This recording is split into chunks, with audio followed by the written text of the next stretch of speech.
Allez, c'est parti. On plonge aujourd'hui dans une analyse qui, franchement, va pulvériser tout ce qu'on croit savoir sur la force mentale. On entend tous les jours que la volonté, c'est cette vertu inébranlable, cette magie intérieure qui nous fait déplacer des montagnes. Mais, et si c'était faux? Et si notre fameuse tolérance à la douleur n'avait rien, mais alors rien à voir avec notre force de caractère? Et si c'était juste un énorme coup de dé biologique? C'est exactement ce que révèlent les données complètement folles qu'on va regarder aujourd'hui. Alors pour bien comprendre, on va s'intéresser à une expérience qui, au premier abord, a l'air d'une vaste blague. Imaginez un peu, un dé à coudre en métal, un déshumidificateur de maison et un bête exercice de calcul pour enfants. Pris séparément, ça n'a aucun sens, on est d'accord? Mais assemblez tout ça dans des conditions très précises et vous obtenez le test d'endurance humaine le plus dingue et le plus psychologiquement intense jamais imaginé. C'est une combinaison tellement absurde qu'elle intrigue tout de suite. Mais croyez-moi, les résultats sont profonds. Passons aux détails du dispositif. La section 1, le test de volonté étrange, un défi de 60 minutes. Ce n'est pas un marathon de l'extrême, non. C'est un concentré de souffrance, pensé pour être une torture psychologique très vicieuse sous des airs inoffensifs. Les règles sont simples. D'abord, le participant enfile un petit dé à coudre bien serré sur son pouce droit. Ensuite, on le force à presser ce pouce directement contre la bouche d'aération d'un déshumidificateur allumé à fond qui crache de l'air bien sec et bien froid à l'intérieur. Et là, le clou du spectacle. Il doit compter à voix haute d'une seule main, de 3 en 3 jusqu'à 100. 1, 4, 7, 10... Bref, la moindre erreur, et hop, on recommence tout à zéro. Et la cerise sur le gâteau, toutes les 10 minutes, un chercheur demande très sérieusement « Voulez-vous abandonner ?» Au début, l'environnement est hyper trompeur. La pièce commence à 24 degrés, 70% d'humidité, on y est très bien.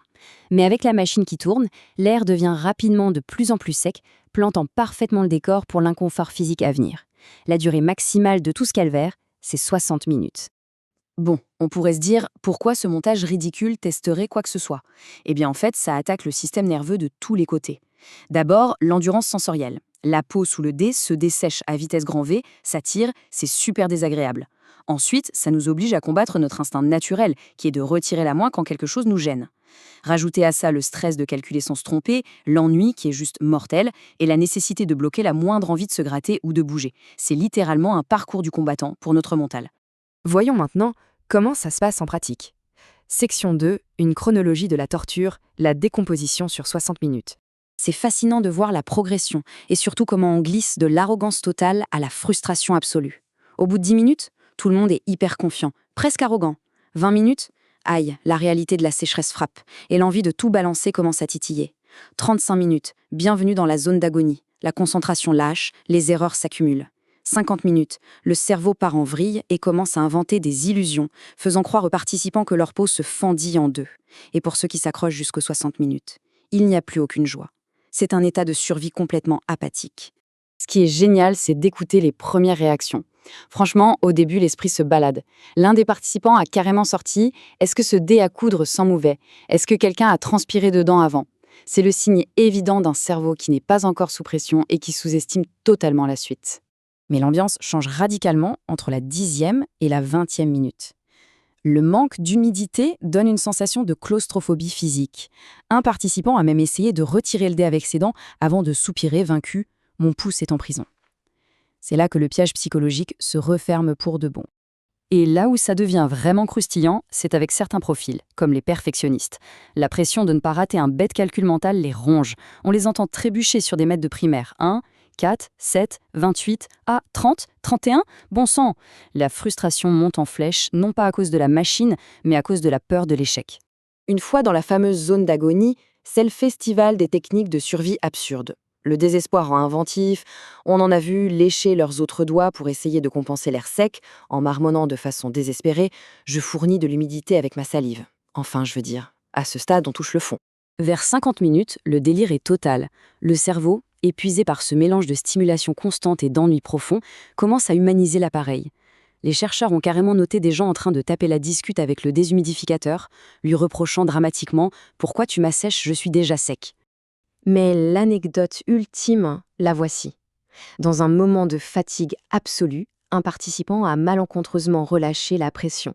Son doigt a glissé. Et là, fuste. L'aspiration de la machine a littéralement gobé le dé à coudre. Sa réaction? Il a juste soupiré. « Ah, ma volonté a été aspirée avec le dé à coudre. » Une capitulation magique, c'est la métaphore parfaite. La troisième partie de ce décryptage, prédire le succès et l'échec. Qui survit vraiment? Derrière tout cet aspect comique, il y a des données redoutables. Qu'est-ce qui différencie vraiment ceux qui tiennent une heure de ceux qui jettent l'éponge? Et c'est là le cœur du sujet. Ça n'a aucune corrélation avec le courage ou la rigueur morale. Les survivants, ce sont souvent des gens nés avec une peau tout simplement moins sensible, des profils ultra concentrés capables de s'immerger dans une tâche répétitive. Parfois, ce sont juste des gens qui ont travaillé dans des entrepôts climatisés très secs ou carrément dégauchés, pour qui torturer la main droite est un détail. Et de l'autre côté, ceux qui abandonnent vite. Ils ont souvent des problèmes de peau, des allergies à la sécheresse ou des profils un peu plus impulsifs. Et le plus ironique, ceux qui venaient juste pour prouver qu'ils avaient une volonté de faire étaient presque toujours les premiers à craquer, terrassés par l'ennui. Ce qui nous amène à la section 4, l'illusion de la volonté, la vérité déterministe. C'est la grande leçon de cette analyse, celle qui démolit le concept même de force mentale, qui fait culpabiliser tant de gens. Ce qu'on observe ici noir sur blanc, c'est que la volonté n'est absolument pas un super pouvoir moral transcendant. C'est du déterminisme pur et dur. C'est le produit direct d'un alignement spécifique entre notre loterie biologique de départ, nos expériences passées et notre câblage face à l'ennui.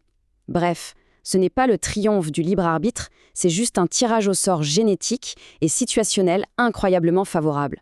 C'est vertigineux quand on y pense. Imaginez le grand champion de l'expérience, le type imperturbable pendant 1 heure. Si on modifiait juste une minuscule variable biologique, disons qu'on lui donne une peau prédisposée à l'eczéma, eh bien toutes ses prétendues forces morales auraient volé en éclats. Il aurait supplié d'arrêter au bout de 10 minutes à cause de démangeaisons intolérables. Et inversement, l'échec n'a rien d'une tare définitive ou d'une faille de caractère. Un participant qui a lamentablement échoué aujourd'hui aurait très bien pu réussir haut la main l'année suivante si on augmentait juste l'humidité de la pièce à 40%. Pourquoi? Parce que l'environnement ne déclencherait tout simplement plus sa sensibilité. L'échec, ce n'est pas une faiblesse, c'est une inadéquation situationnelle temporaire. Même cette histoire de calcul mental, ce n'est pas un exploit. Il y a des cerveaux qui trouvent le fait de compter de 3 en 3 super apaisant, comme une berceuse, et d'autres pour qui c'est une torture épuisante. C'est une préférence cognitive pure, une façon d'être câblé, pas un acte de volonté qu'on aurait oublié de fléchir. On arrive à notre dernière partie, la véritable leçon, le réconfort dans le déterminisme. Alors, comment on digère tout ça?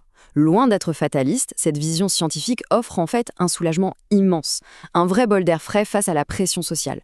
Le message est simple, le succès est très souvent un alignement hyper chanceux entre un environnement donné et notre propre biologie. L'échec n'indique pas un manque d'âme ou de courage, il montre juste que les conditions ne nous correspondent pas. Il faut vraiment, absolument arrêter d'attribuer chacun de nos résultats à notre supposée volonté morale. C'est fou de se dire qu'il aura fallu un montage débile avec un dé à coudre pour découvrir une vérité aussi indulgente et compatissante sur la nature humaine. Ce qui nous amène à cette réflexion finale assez provocatrice. Quand on regarde dans le rétroviseur, qu'on repense à nos plus belles réussites ou à nos échecs les plus cuisants, il y a de quoi se poser la question. Quelle part de tout ça relevait d'une véritable, d'une pure volonté inébranlable, et quelle part se résumait simplement, au fond, à avoir la bonne peau au bon moment et un cerveau naturellement tolérant à l'ennui? Une sacrée remise en question pour évaluer tout ce qu'on a accompli, n'est-ce pas?